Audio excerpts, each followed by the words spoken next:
akhirnya cinta itu akan berubah. Cinta itu menyesatkan. Cinta membuat bikin kalian melakukan hal-hal yang bodoh.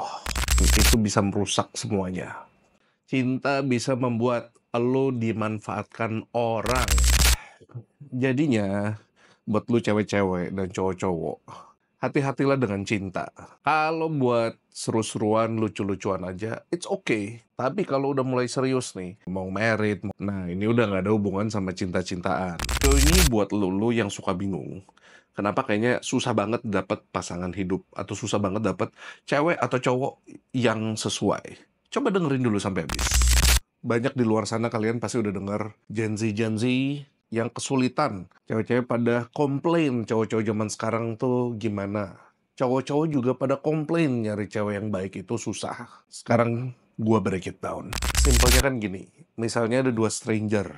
Semua dimulai dari fase dari mulai lihat-lihatan, suka-sukaan, mungkin dikenalin, mungkin ketemu dari online dating, naksir-naksiran. Jadi ngelihat tampangnya, ngelihat bodinya, ngelihat dandanannya, ngelihat senyumannya. Udah, ini fase dimana, ketertarikan itu ada. Tapi terus dating, kencan. Disinilah sebenarnya kalian itu pacaran harus pakai strategi. Di saat kencan atau dating, ini di saat melakukan due diligence dulu. Yang pertama ngecek family background. Ini anak siapa nih? Anak pejabat, anak pengusaha, seorang profesional, anak seorang artis, orang tuanya model punya pabrik, atau orangnya punya toko. Background keluarganya ini siapa nih? Anaknya siapa? Lifestyle-nya kayak apa nih? Ini yang model seumur hidup. Dia tuh tinggal di kota kecil atau sementok-mentoknya kalau holiday itu pergi ke Ancol. Atau nih model yang tiap liburan pergi ke Jepang, ke Eropa, ke Amerika nih. Itu udah dua lifestyle yang sangat beda.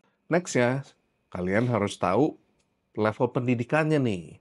Ini model lulusan universitas mana nih? Lulusan universitas lokal, atau dia sekolah sampai ke Amerika, Australia, ke Eropa pun, itu juga belum jaminan. Sekolah model apa dulu nih? University model apa dulu nih? Model yang Ivy League, model Harvard, Cornell, Yale, Princeton, Georgetown kayak begitu, atau model yang sekolah ya cuma buat ngelewatin masa muda happy-happy doang. Jangan salah ya, karena dari universitas yang hebat-hebat kayak gitu, itu tuh branding yang keren. Masuknya aja susah, dan bukan orang sembarangan.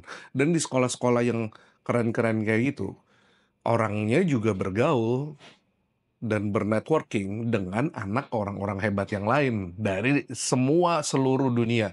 Anak raja-raja, anak CEO, anak bilioner-bilioner, itu semuanya mempunyai efek di cara pikir pasangan lo ini. Jadi exposure-nya dia nih kayak apa nih? Nah, yang terakhir circle atau statusnya. Ini bergaul sama anak siapa nih? Ini model anak artis, anak motor, anak skena, demen mainnya sama siapa nih? Jadi model orang yang serius, udah ada perencanaan, atau model cuma have fun doang, atau model yang dia bergaulnya sama profesional-profesional, misalnya capital market, mainnya saham, atau dia bergaul sama yang punya pabrik, circle-nya pengusaha, circle-nya pekerja, circle-nya pejabat, atau apa. Nah, setelah itu kalian semua ada gambaran, seharusnya kalian udah paham dan pakai logika. Ini kira-kira bisa jadi long term relationship gak? Ini hubungan yang sepadan atau enggak? Atau terlalu beda jauh? Menurut gue masalahnya bukan beda agama, tapi beda culture, beda background, beda family. Karena itu semua akan efek, ini mau ngomongin urusan pernikahan ya. Kalau cuma buat lucu-lucuan pun, kalian pun harus sadar, oh ini cuma buat have fun doang, ini cuma buat penasaran doang, karena suka, karena penasaran. Tapi kemungkinan besar kalau terlalu beda, itu nggak akan kemana-mana hubungannya. Kalian akan stuck. Percuma. Kalau semuanya backgroundnya yang tadi gua sebutin itu terlalu berbeda, suatu saat pasti akan kepentok. Cinta itu pasti akan habis. Karena begitu nanti cintanya udah pudar nih, udah lewat nih honeymoon period-nya, itu mulai akan berasa perbedaan-perbedaan itu. Salah satu akan merasa minder, salah satu akan merasa bosen, salah satu akan merasa, "Ini kok orang dablek banget ya, kayak gini aja kok nggak ngerti ya."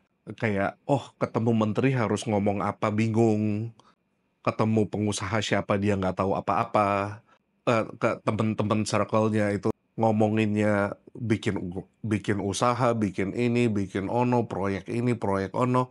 Nah, tapi kalau ini mungkin bahasa Inggrisnya aja belepotan, lama-lama guys, itu pasti akan ada efek. Yang setara aja masih ada yang bisa cerai, apalagi kalau yang perbedaannya terlalu jauh. Nah, setelah background ini udah keset, kalian juga harus tahu cewek atau cowoknya ini dalam fase hidup yang mana nih. Bukan soal umur, karena kadang umur itu mengelabui. Maksudnya, bisa aja dia umur 23 atau 25 atau 28, apa 30, apa 35 atau 40, tapi dia masih belum ready di fase hidup mana. Maksudnya, dia di fase hidup yang cuma coba-coba, dia di fase hidup yang udah mau serius mau nikah, dia di fase hidup yang oh masih mau main-main dulu, masih mau have fun dulu, belum ada perencanaan. Kalian jangan naksir atau memaksakan orang yang di fase hidup berbeda yang masih mungkin mau explore, masih mau have fun dulu. Nah, terus elunya yang udah siap merit, elunya bingung, gue udah effort, gue udah berkorban, gue udah ngasih ini, gue udah begini, udah begono, udah baik. Terus lu ngerasa kenapa orang yang satunya kok nggak meresponi gua kayak gua ya? Karena dia di fase hidup yang berbeda. Mungkin dia masih demen party-party, mungkin dia masih demen main karaoke. Sedangkan elunya udah mau ngomongin mau punya anak berapa dan nanti gorden lu warna apa, itu udah nggak make sense ya. Udah pasti akibatnya lu sendiri yang akan kecewa, lu sendiri akan merasa rugi dan kesannya dipakai. Nah, jadi gitu guys, menurut gua 2 faktor itu yang lu coba perlu beresin, lu perlu tahu supaya lu nggak kecewa atau lu mendapat pasangan yang sesuai. All the best di luar sana.